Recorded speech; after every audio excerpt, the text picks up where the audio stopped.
Well, hey everyone, welcome to another episode of the Exhibition Podcast. Of course, we're here today with Mark, Lowen, and Eric behind the controls. Howdy folks, how you doing today? Hello. I'm hiding with my mic off, just hiding in the background. All right. Well, today's guest is one I've been looking forward to having on the podcast for a long time. And I feel like this conversation today is going to go in a whole bunch of different directions. And so I'm really excited to talk to Natalie Weichel from Whispering Sands Training Center. Natalie, welcome to the Exhibition Podcast. Thank you for having me. Well, Natalie, I want to lead off by saying a big thank you because yourself and Blair Goodsky, you've been huge supporters of us ever since we got started. And so we'll talk a little bit about that support because it's connected to the youth, of course. And I know that's such an important part of your program, and you have such value for youth in the industry. So a huge thank you for that support, and on behalf of the youth too, because we've done some very exciting things with that is all because of your support. Yes, well, you're welcome. It's been fun. It's been fun. Yeah. Well, let's, we like to kind of get some history. Of course, you're an NRHA professional. You train horses here in southern Alberta.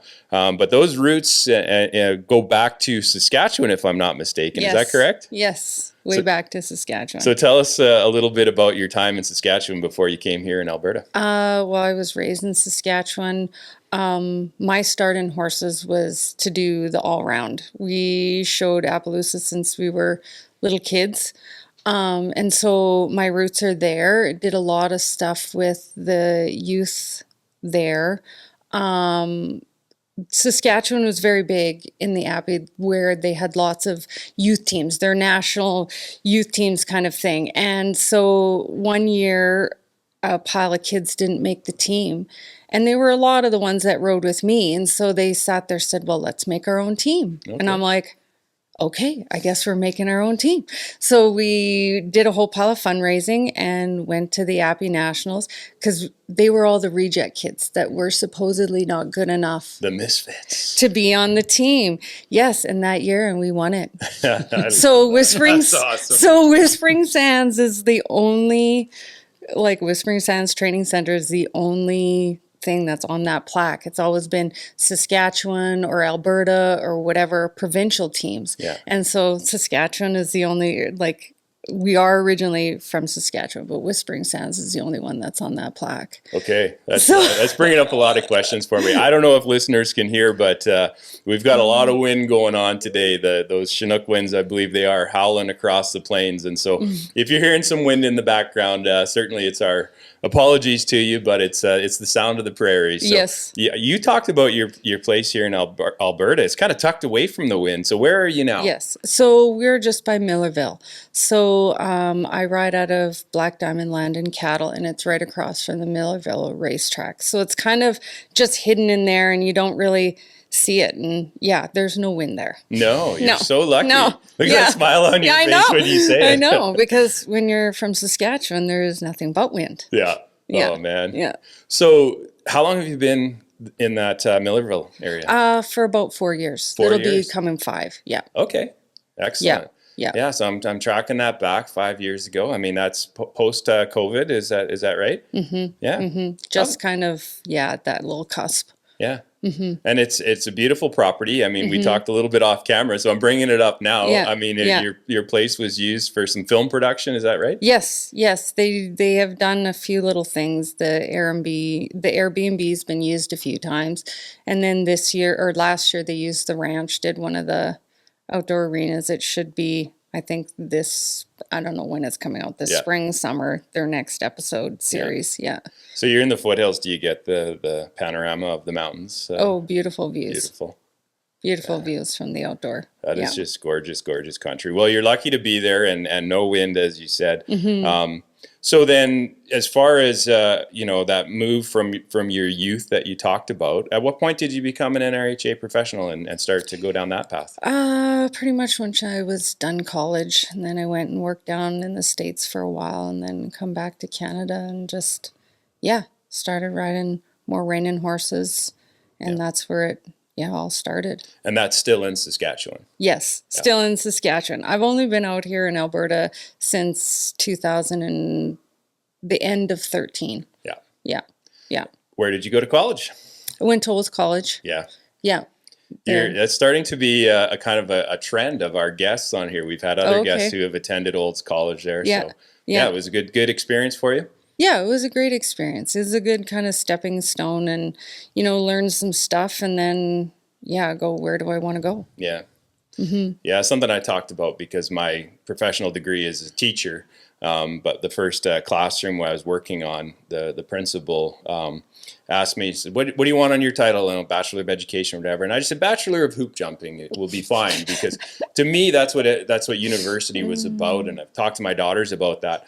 The things that you take away, you want to get some education, you want to get some learning for sure. But at that transition from high school into moving into adulthood, there's just so many valuable lessons that are learned through that experience of responsibility. Was that something that you experienced as well? Oh, yeah. I mean, it's like the first you grab your stuff and you're leaving home, right? And you have to adult and learn how to get through stuff.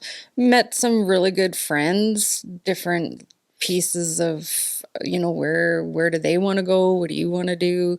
It's a great experience. Yeah. Well, I know Mark, who's with us here today, he's got some Saskatchewan roots. Mark, you want to tell a couple of Saskatchewan stories? This is a hockey podcast. We bring it up every episode. We have to talk a little bit of hockey. Well, I was lucky enough to play a couple of years of hockey out in Saskatchewan at Notre Dame College in Wilcox, just south of Regina. And then on my wife's side, my mother-in-law grew up and her grandmother lived pretty much she lived to be almost 100 and lived almost her whole life out in Kamsack, Saskatchewan. And there's a family cabin out there. And so I love Saskatchewan. We love visiting and lots of great memories. And was there once last year and hope to be heading out there again. So, Sorry, I could keep going on and on, but I'm a huge fan of everything Saskatchewan. So. Yeah. Well, and that's, in my hockey days, I was born and raised in BC and then came to Alberta. But, my experience is you get out into Saskatchewan and Manitoba, the people are just unbelievably nice. And they're also unbelievably supportive. And so one of the things I wanted to talk about that was, of course, Blair. He had some health challenges going back. And would you mind just telling, for people who don't know Blair, a little bit about what he faced and then some of the support, of course, that you received to help him get through that? You describe him as a walking miracle. So let's understand that a little bit better if we can. Well, he had some health issues and he was diagnosed being diabetic and it was very high, and so he had lots of troubles with different infections and stuff like that, and so he gets some funny rare side effects, and so they put him on a drug called Scepter DS, which is a very strong antibiotic, and 7 days after being on it he got very, very, very sick, and he was rushed into the hospital, and the one side effect causes inflammatory fibrotic lung disease. And he was the 1% that got that. And so he was in the hospital for 5-6 days and then he was put into a coma. I think 10 days roughly after the coma, they rushed him to the Foothills Hospital where they put him on the ECMO machine, which they kept. His heart was strong enough to beat on its own, but they completely shut his lungs off because they were blowing holes in his lungs. So he had 5 chest tubes. And so he stayed in a coma for just about a month. Yep. And then he come out and right now he's at 60% lung function, a little over 60. That's probably about as good as it's going to get. Yep. But over a drug. So he is... Yes, he's a walking miracle because all the doctors, all they said is we hope we could get him home on oxygen. Yeah. If we can get him home and get him off the ventilator. Yeah. So he pushed through and he was like, I'm not staying on a vent. Yeah. So it was a long haul, 90 days I don't wish that on anybody. Yeah. When you say long haul, he is a long haul driver. Yeah. So a good connection there. Yeah. No pun Yeah. intended. Yeah. But how long was he out of work, and when was he able to get back to work?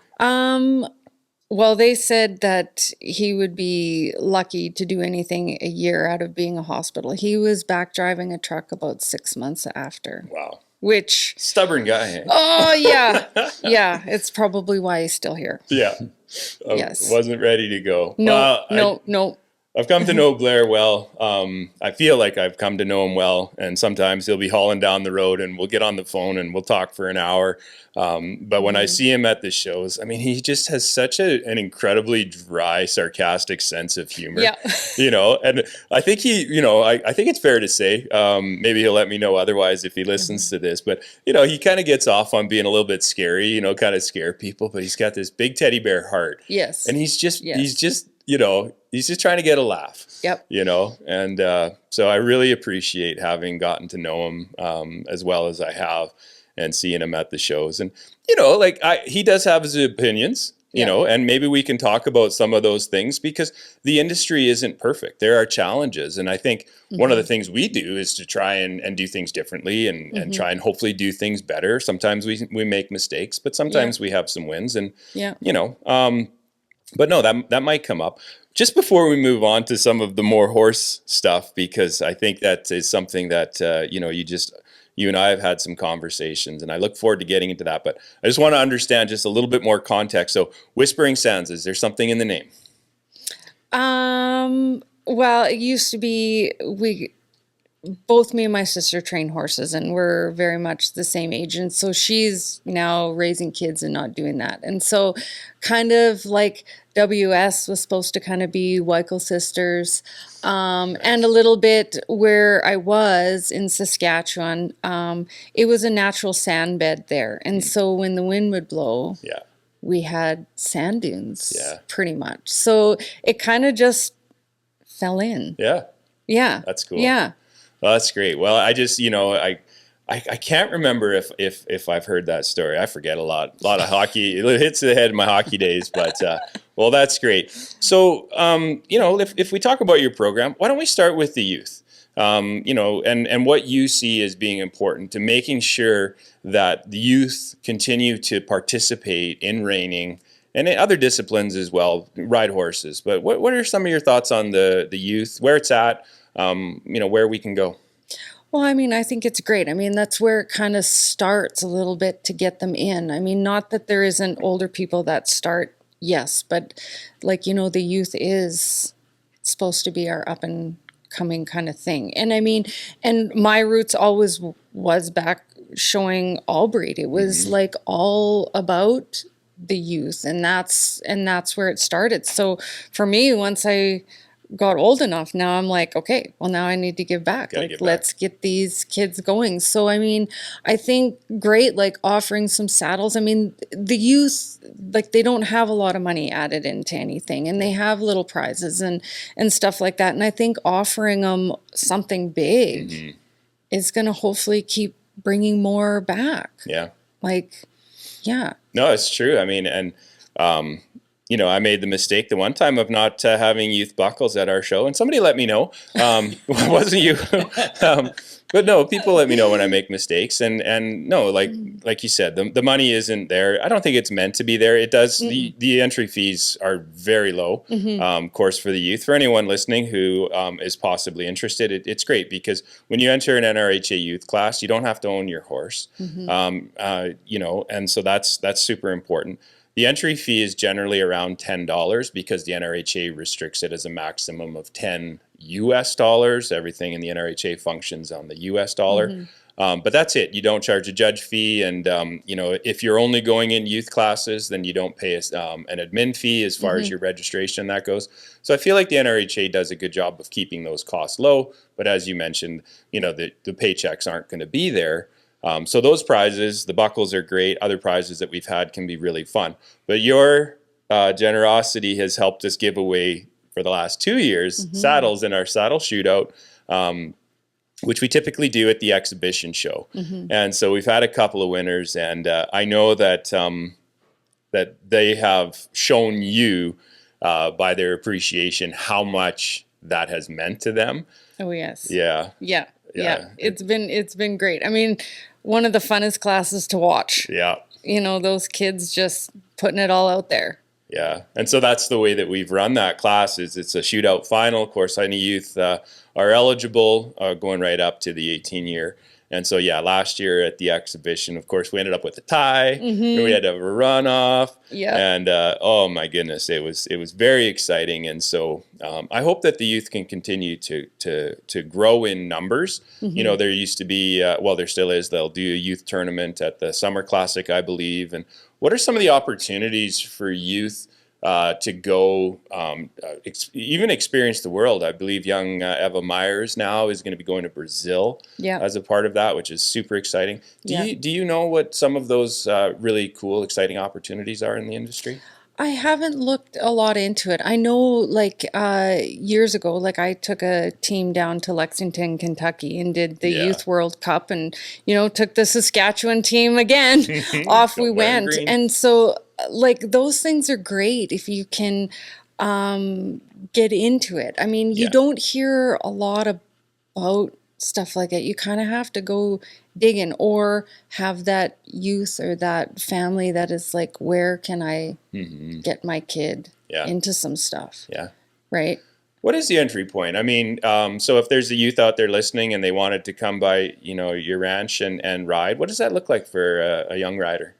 Lots. Like, I mean, I try and tailor everything to either what they can afford, where they want to go, where they want to start. I mean, I think some of these, like, little beginner shows that, you know, like the South Branch used to do and different things, that's where I feel they need to, like, step in and just go, what do I want to do, right? Yeah. I feel it's hard sometimes to go, okay, let's go to a really big show, because it's really overwhelming for a lot of them. Some of them are going to get too scared and then they don't want to go. So having that one day little thing and go, oh, this is what we could do. Yeah. And so, yeah, coming to the ranch, like, a lot of times there's some Saturdays I like to do like a little paid warm-up day and be like, okay, who wants to come? Let's run some patterns. Like, keep it just light and very, this is where we need to start. Yeah. This is where we need to go. Yeah. Well, keeping with that theme, one of our crack researchers,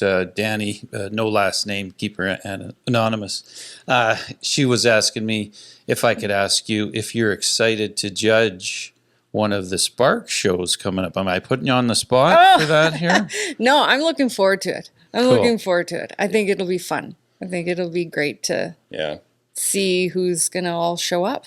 Well, and so just for context, you know, there's been posts made on social media, but Monique Noble has been taking the lead on this Sparks program, which is meant to be grassroots. It's meant to be, you know, similar to the schooling shows that the South Branch has offered and that. And so it's meant to be an opportunity maybe for some of those young riders or new riders to come and compete. And so, yeah, you're going to judge for that. And that, you know, support is huge for the industry. Something I wanted to talk about was, of course, the reality that we only have a few NRHA judges left here in Canada, but you're starting down that path. Are you moving towards becoming an NRHA judge? I haven't thought that much about it. Yeah. I mean, I know it's a lot. I know some have said, oh, you should do it.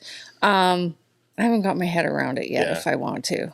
Well, if NRHA is listening, I mean, for a Canadian who, like yourself, who might be interested in going down that path, it is a little bit prohibitive, and that's kind of what I've heard some others, don't need to say names, but, you know, some people who have perhaps given up their judging card because there's such a huge cost. You have to travel down to Oklahoma, I believe, to take the training, and it has to happen every X number of years. I think it's at least every other year to maintain that card, and so there's a huge investment in that. Yeah. And then the opportunity to judge and hopefully get a return on that investment is tricky. So yeah, you know, it would be nice, and I would love to have more judges here in Canada. And I don't know what the solution to that is. I've taken no involvement in any of that. Yeah. Maybe I can. I don't know. I think it's tough. I mean, I get why they have to do it, because I think it keeps everybody like on board. Like, everybody kind of judges the same. Like, Yeah. the school and how they do it, it's important. They set the to keep gold it standard fair. in the industry is what I understand. Yeah, So, yeah. So it keeps it all fair. So Yeah. it would be nice for more. I just don't know how it would get done. Yeah. No, I mean, typically we know it's part of our discussion as far as purses here in Canada and all of that. Generally we don't have the dollars and cents at our shows to compare to some, especially the big shows south of the border. We're working on changing that for our some of our aged events, and so that might come up in the conversation a bit later. But when we're not looking at those big dollars, is there sort of like a transition from being a Canadian eligible judge to then move into becoming a full NRHA judge? I don't know. Yeah. But we just want to have that opportunity for growth, and we can bring our judges up from south of the border, but that can be pretty cost prohibitive. By the time you book a flight, hotels, and all of that. So they're just challenges in the industry. But I agree with you. I'm glad you mentioned just like the quality of NRHA judges are so high, and we don't want to change that. No. So No, we don't want that to go down. We want that to go up. yeah. I'd love to talk a little bit about the horsepower here in Canada. Talk about young horses and sort of your process for young horses and thoughts on futurity and those types of things. It's something that we've talked about in conversation prior to this podcast. So, what do you have in the barn right now, and what are you excited about for the up and coming years? Well, I got a nice 4-year-old that I'm excited about. And then, I've got a couple 2-year-olds that are, they're young enough yet. It's hard to say where they're going to go. I try and base a lot of the program on not what I want them to be, it's what they're going to be. Yeah. So some of them become futurity horses and some of them don't. Some of them end up having a longer career. They show better at 5 than they do at 3. And I know that becomes a longer game, sometimes a little more expensive for clients because they're not showing at 3. But I feel those horses stay in the industry longer too. I mean, I think it's great. We all want futurity horses. Yeah. We all want to show futurity horses. But if they're not ready, there's a lot more things out there that they can, it's not the end of their career. It's just the start of their career. And hopefully then there is more longevity and people aren't flipping horses as fast or, or that horse is now just finished.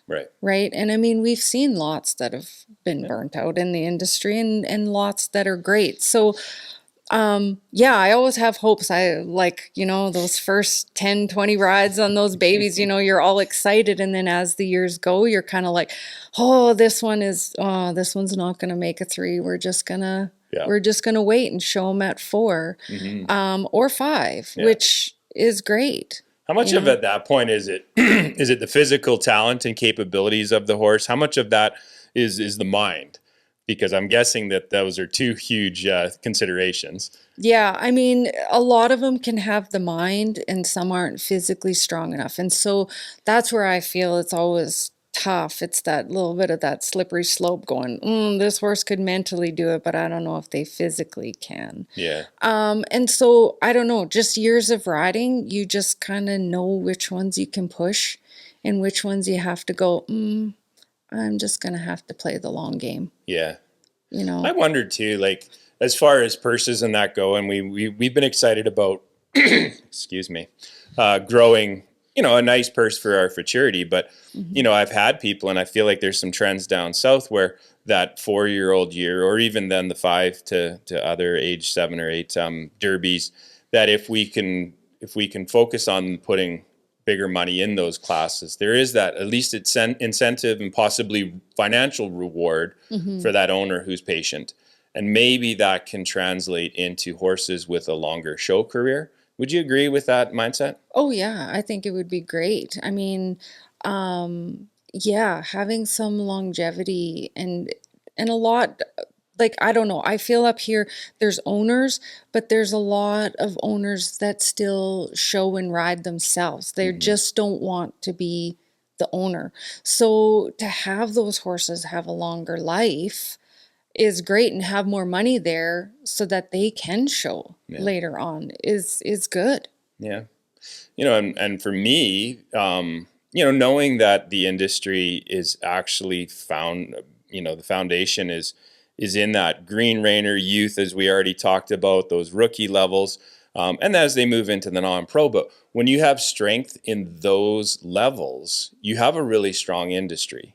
Trainers have horses in the barns that they're training, but as some of those young horses, I think they're incredibly well bred. They're being raised to be a futurity horse, most likely. Yeah. But as they show that they're not working out, I feel, as I pay attention to the movement of horses and that then a lot of those horses do end up going down south. They sell for a top dollar. And maybe that's limiting the amount of horses that are going to graduate into those being owned by a green or a rookie.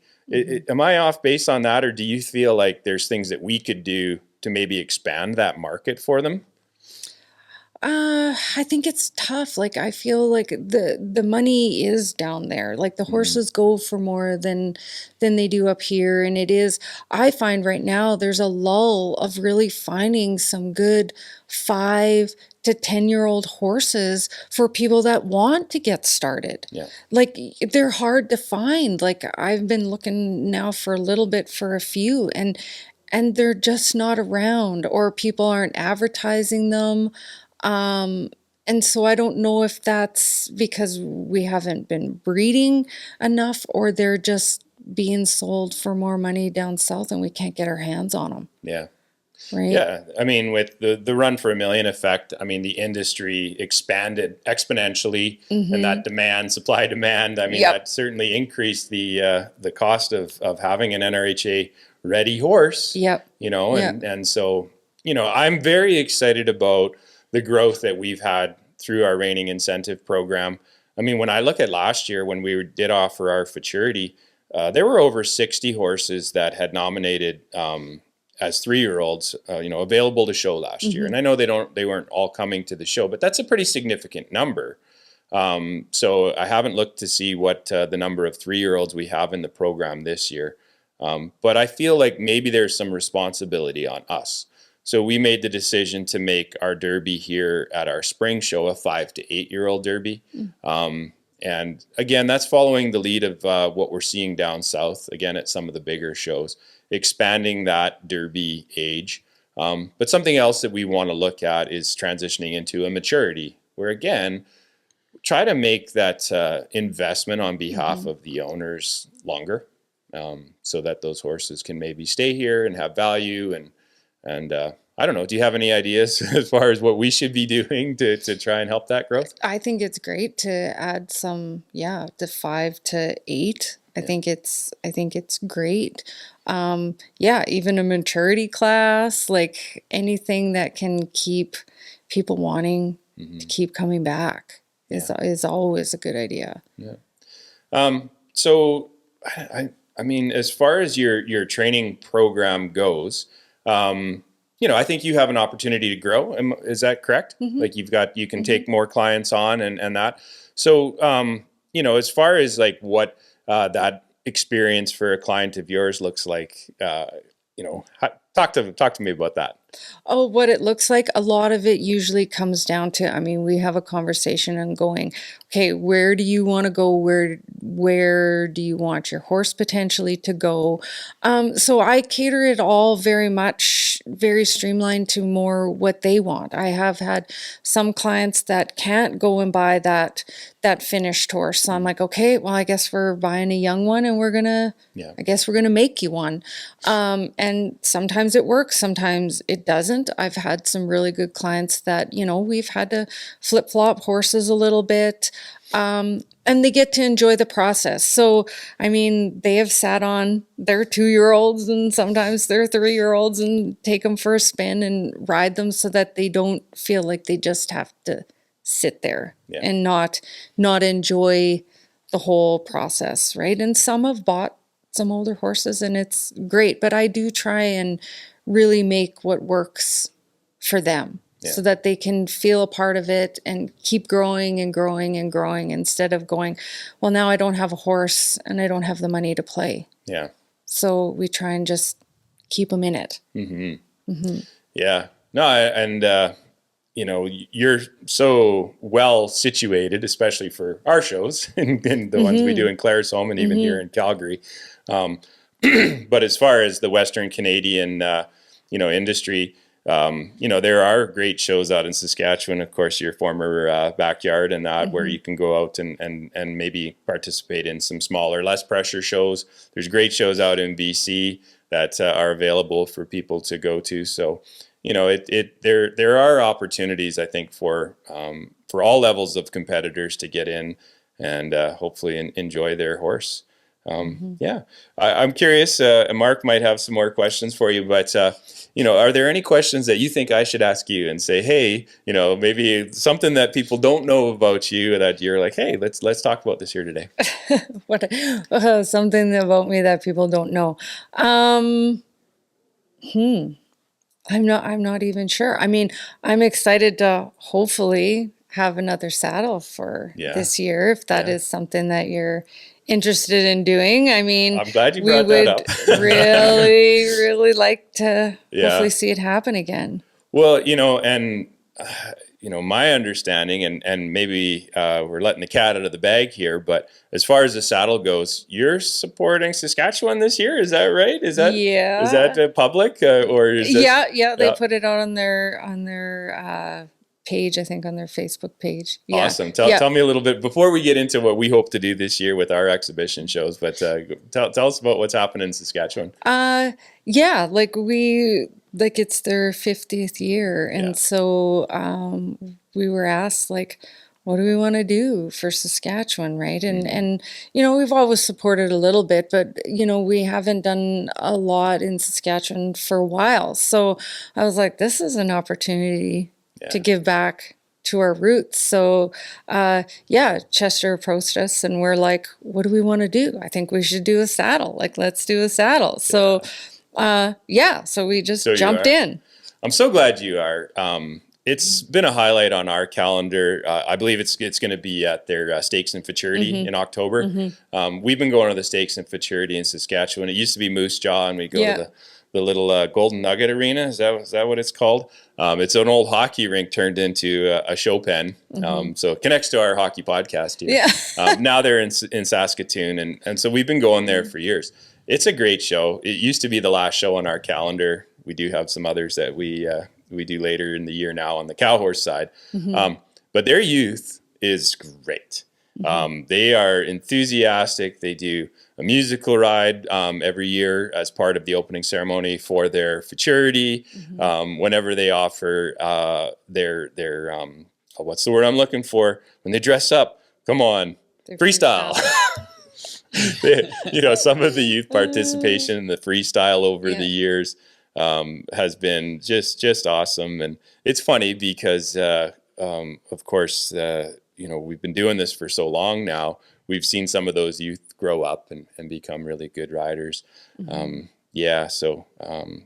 it's awesome that you're doing that, and they need it. They need that support because, we think about how can we help, not just Alberta. How can we help BC, Saskatchewan, Manitoba in making sure that reining grows? And so, as far as our youth saddle this year, it was tricky last year with things changing at the border and all of the costs of just producing events and everything, that we weren't sure if we could continue to do it and if it made sense to continue to do it. But I think the response has just been too great, and your support has been so unbelievable that we can do it again this year. So, that's great. So we'll figure out what the details are. But for the youth who are listening, there will be a youth saddle shootout in 2026 to be excited about and look forward to. Yeah. Thanks to you and Blair and Whispering Sands are the biggest reasons that we can do that. So that's great. Yeah, it's exciting. Thank you so much for that.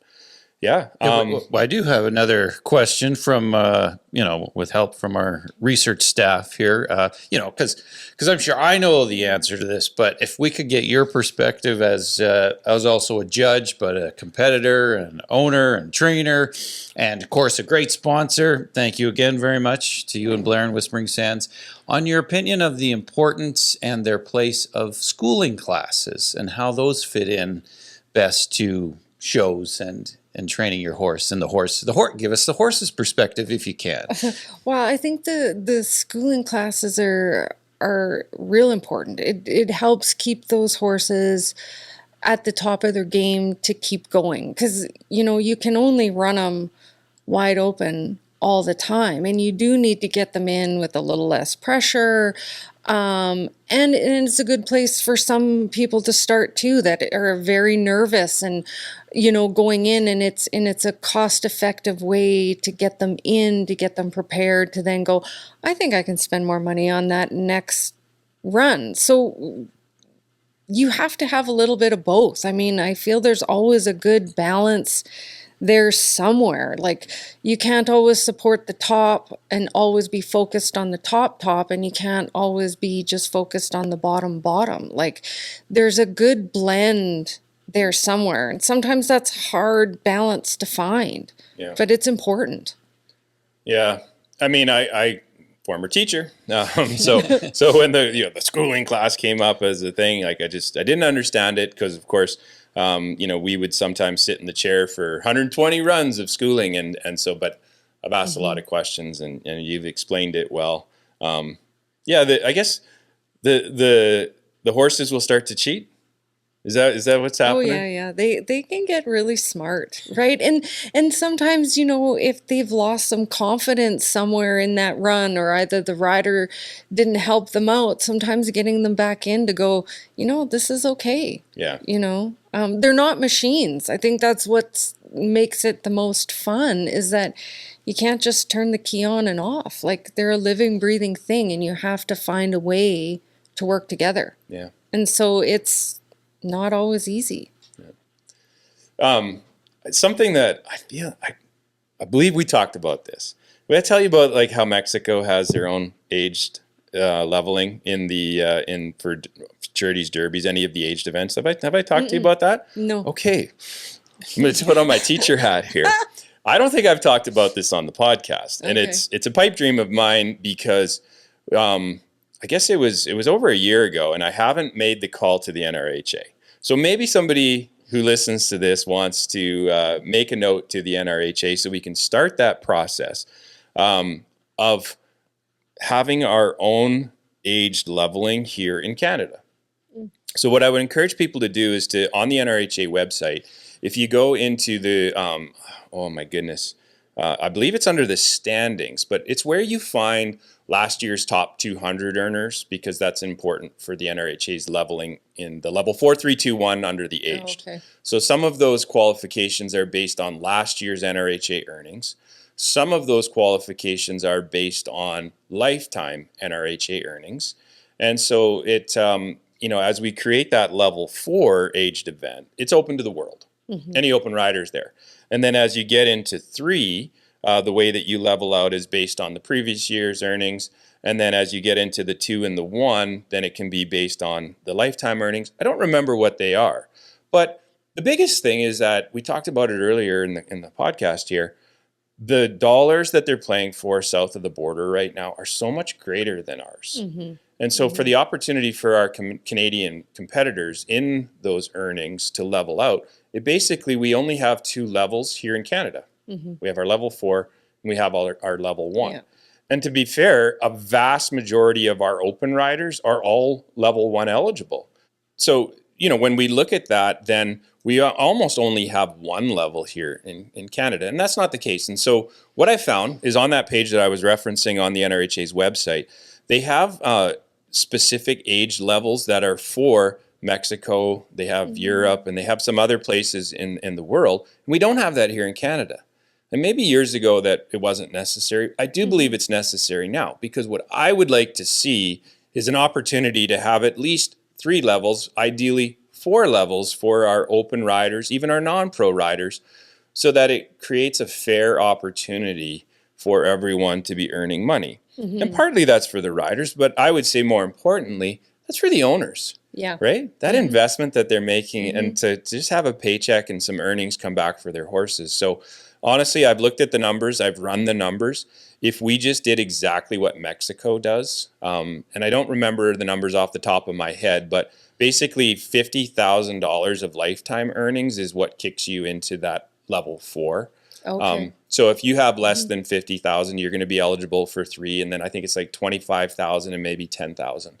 And so we can actually have 4 levels available for our aged events here in Canada. And I'd love to help that happen. But do you see a benefit to that type of program if we can do that? Oh, I think so. I think it would be great, because it is tough. Like if you have like maybe a horse that isn't quite level 4, and I mean, there's not a lot of money. So like a lot of times it's like, I'm not going to enter because my horse isn't good enough to be a level 4, and I'm not going to spend the money for that owner to not take something home. So yeah, if we could have a few more levels that could like even that out a little bit to allow those owners to go, yeah, okay, like let's enter. Yeah. Let's enter. Yeah. We need a return on investment for them. And again, that would lead to an earlier comment around, keeping the horses around and hopefully expanding the NRHA ready horses for those non-pros and rookies and greens here in Canada. Yeah. Well, it's been a really lovely conversation with you here today, Natalie. You have such a bright smile, and I hope that people take an opportunity to come and say hi. One of the things that we've done at our shows is to increase the social side of things. You've been a part of that. You've helped us feed some people at our shows. Those are your friends from Saskatchewan. Do you want to tell us about them? Yes. Oh, well, they're really good friends of Blair's. Blair has known them forever, and yeah, just kind of started doing some catering thing, and Blair loves to cook. Murphy. Yeah. Blair loves to cook. Mike likes to cook, and they're just like, they just jumped in. And so, yeah, I'm not the cook. I just help where needed. Well, hopefully everyone remembers the incredible barbecue that we had a couple years ago. And when we look forward to finding an opportunity to have them come back, it's a long way for them to come. But that food was just unbelievably delicious. And so, They enjoyed it. They enjoyed it. I think we could twist their arms and make them come back at some point. I do. I meant to mention actually a segue from Mark's last question there. You are going to help us out with judging our jackpot class the day before. So that's the Thursday of the equinox coming up here. So I want to thank you for that. For people who maybe, want to understand what we're doing there, we have our schooling class we talked about. But some people, they just want another chance to show they've invested in traveling to the event. And so, if you're a non-pro or rookie green youth and you want a chance to show, it's not an NRHA class, but it is a jackpot. And so thank you for stepping up to do that. It's something that JP Forget has done for us in the past. There is some, I know you have a horse that you need, at least one horse that you need to school in that. So we'll have someone else step in the chair on the schooling side of things. But I believe you've committed to doing our jackpot. Yes. Yes. Happy to do it. Yeah. Thank you for that. And, it's something I think that we've done it a couple of times now, and I think it really adds to our show. So thank you for jumping in the chair and all the things that you do to support the industry here, Saskatchewan. Have you ever gone out to any shows in BC yet? I haven't gone out to BC. I've showed quite a bit down south, but no, I haven't ventured out. I think it's needed. Well, there's a special opportunity. Haven't talked about this on the podcast either, but the XRS, our Reining Stakes incentive program, we're actually going to have a class in Prince George and in Armstrong at the Spintastic this year. And so for, someone like yourself who's got a nominated prospect, there's an opportunity to get out to those shows and play for a little extra money as part of that incentive program. And so, that's exciting. It might be a time for you to go. I mean, the Spintastic in Armstrong, it's a very small show. It's in the summertime. It can be incredibly hot. We've had some interesting weather blow through in the evening and that's been exciting. But great people there. And I think back in the day, a lot of Albertans in particular would make the drive up to Prince George. I think their show's in June. I know it is. It's in June, and it's a long trip. But hopefully the weather cooperates. It's worth the trip. It's a show that we've really liked, and then again, it's about supporting everything here in Western Canada. So Yes. maybe we'll see you there. Yeah. Yeah. Yeah. I'll have to go look at my calendar. Check on the calendar. Excellent. Well, thank you again, Natalie. Please say hi to Blair. He just got home from a long haul trip. Is he hitting the road again? Will we see him at the Equinox? I think so. He tries. Like he goes out, but usually if there's certain things, he tries to make sure he gets home. Excellent. Well, we'll look forward to introducing more about what we'll be planning for the youth this year with your support. So we'll work out those details and get it out for people as soon as possible. But it's going to be another exciting year for youth in reining. And so, anything here we need to say before we go here, boys? Just another great big huge thank you for everything that past, present, and future for your involvement with us. So thank you, Natalie. Welcome. You're welcome. Well, thank you everyone for listening to this episode of the Exhibition Podcast. We've got another guest that's coming down to the studio here later this week, another NRHA trainer that I know you're going to enjoy listening. Hopefully you've subscribed to the podcast, whether you're watching here on YouTube or listening on Apple Podcasts or Spotify. It's free to listen and free to subscribe, and your support really goes a long way. And we'll look forward to seeing everyone down the road in the 2026 horse show season.